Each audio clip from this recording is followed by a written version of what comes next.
Assalamualaikum warahmatullahi wabarakatuh.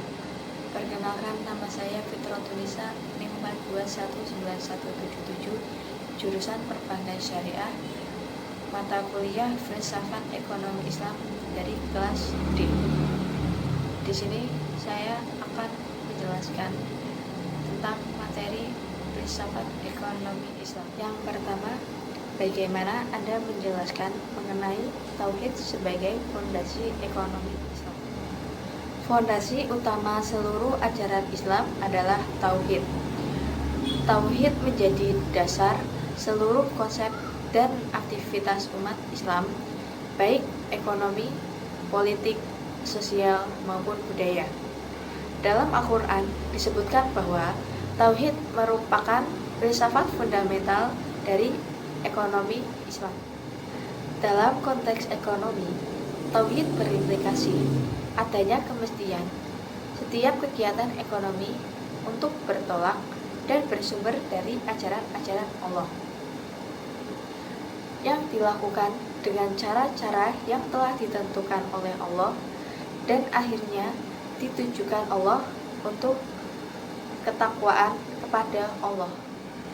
Nilai-nilai filsuf yang ada dalam ekonomi Islam merupakan fondasi dari munculnya prinsip-prinsip ekonomi Islam yang menjadi acuan dalam seluruh kegiatan aktivitas ekonomi Islam. Salah satu prinsip itu adalah Tauhid. Prinsip Tauhid dikembangkan dari adanya keyakinan bahwa seluruh sumber daya yang ada di bumi ini adalah ciptaan Allah dan hanya milik Allah Subhanahu wa Ta'ala. Sedangkan manusia hanya diberi amanah untuk memiliki, mengelola, dan memanfaatkannya untuk sementara waktu.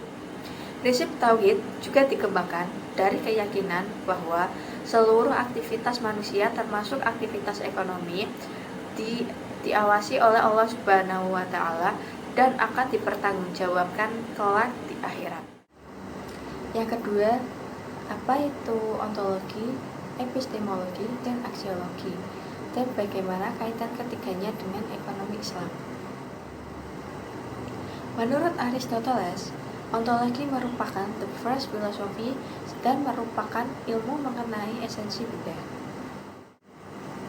Ontologi membahas apa yang ingin kita tahu, seberapa jauh kita ingin tahu, atau dengan perkataan lain merupakan suatu pengkajian mengenai teori tentang ada atau tentang kenyataan maupun tentang realitas. Ontologi dalam perspektif ekonomi Islam. Ontologi ekonomi Islam merupakan suatu pandangan baru dalam ekonomi Islam terhadap problematika dan fenomena realitas ekonomi. Yang selanjutnya adalah epistemologi. Epistemologi berasal dari bahasa Yunani yaitu epistem yang berarti pengetahuan dan logos yang berarti teori. Bermakna teori tentang pengetahuan, theory of knowledge. Pengetahuan diperoleh dengan akal dan panca indera dengan beragam metode. Metode dalam konteks ini bermakna sebagai epistemologi terapan, yang merupakan tahapan ilmu sistematis dalam memperoleh pengetahuan untuk kemudian menjadi ilmu. Yang selanjutnya, aksiologi. Aksiologi merupakan cabang ilmu filsafat yang mempelajari mengenai nilai-nilai kehidupan. Jadi, aksiologi adalah analisis tentang nilai-nilai untuk menentukan jenis, karakteristik, makna, dan kriteria dan status epistemologi. Dari pengertian di atas dapat disimpulkan bahwa ontologi, epistemologi, dan aksiologi sangat berkaitan. Ontologi dijadikan sebagai acuan untuk menentukan hakikat ilmu ekonomi. Epistemologi digunakan untuk melihat prinsip dasar, ciri-ciri, dan cara kerja ilmu ekonomi. Sedangkan aksiologi digunakan untuk melihat fungsi dan kegunaan ilmu ekonomi dalam menyelesaikan berbagai persoalan. Yang ketiga, Bagaimana strategi pembangunan ekonomi Islam dalam sudut pandang teologis, kosmologis, dan antropologis. Teologi, bahwa Tuhan itu sebagai pencipta manusia, alam semesta, dan seisinya, yang dimana manusia itu berperan sebagai khalifah atau pemimpin untuk umat manusia yang lain, dan memanfaatkan alam semesta untuk memenuhi kebutuhan hidupnya. Kosmologi, bahwa Tuhan itu menciptakan alam semesta dan seisinya untuk manusia gunakan sebagai sumber-sumber kebutuhan hidup manusia, yang dimana manusia dalam memenuhi kebutuhan sumber daya alam harus sesuai dengan kebutuhan-kebutuhan yang terpenting terlebih dahulu sesuai ajaran Islam dan tidak menimbulkan kerusakan untuk orang lain dan alam sekitarnya.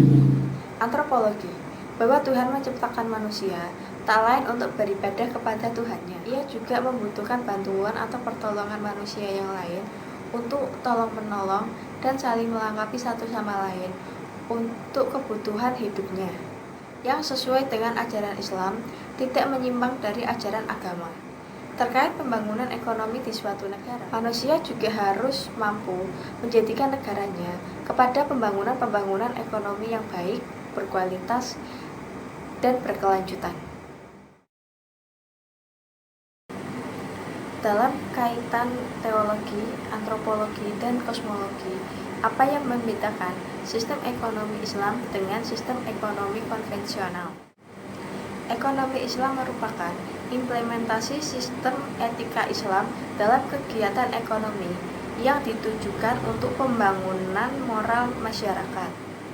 Dalam hal ini, ekonomi Islam bukanlah sekedar memberikan justifikasi hukum terhadap fenomena ekonomi yang ada, namun lebih menekankan pada pentingnya spirit Islam dalam aktivitas ekonomi.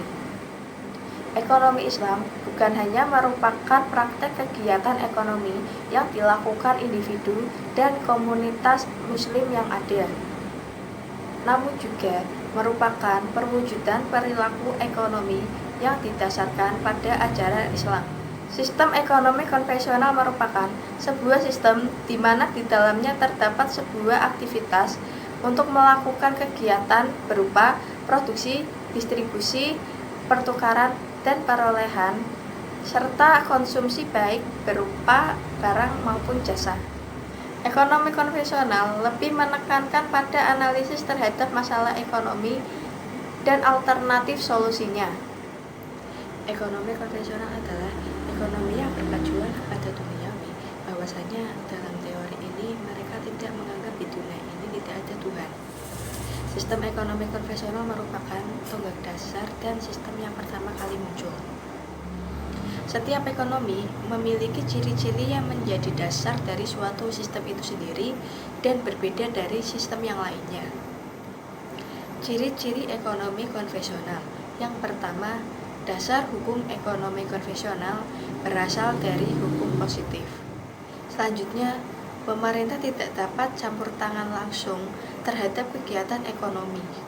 Perbedaan antara ekonomi Islam dan ekonomi konvensional adalah ekonomi Islam merupakan suatu ilmu yang mempelajari usaha manusia untuk mengalokasikan dan mengelola sumber daya untuk mencapai falah berdasarkan kepada prinsip-prinsip dan nilai-nilai Al-Quran dan Sunnah.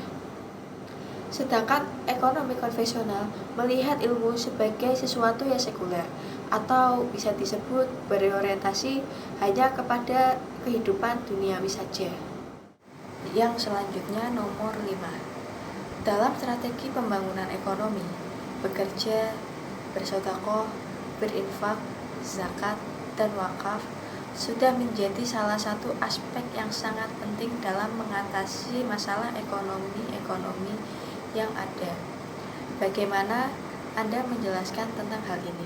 Pertumbuhan ekonomi tidak terlepas dari keadilan distribusi bagi setiap individu.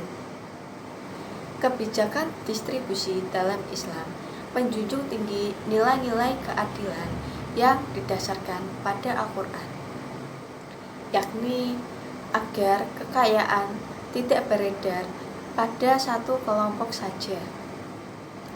Dalam hal ini, dapat disimpulkan bahwa kebijakan distribusi dalam pembangunan ekonomi Islam menekankan pada penghapusan sistem riba atau bunga yang hanya menguntungkan golongan tertentu.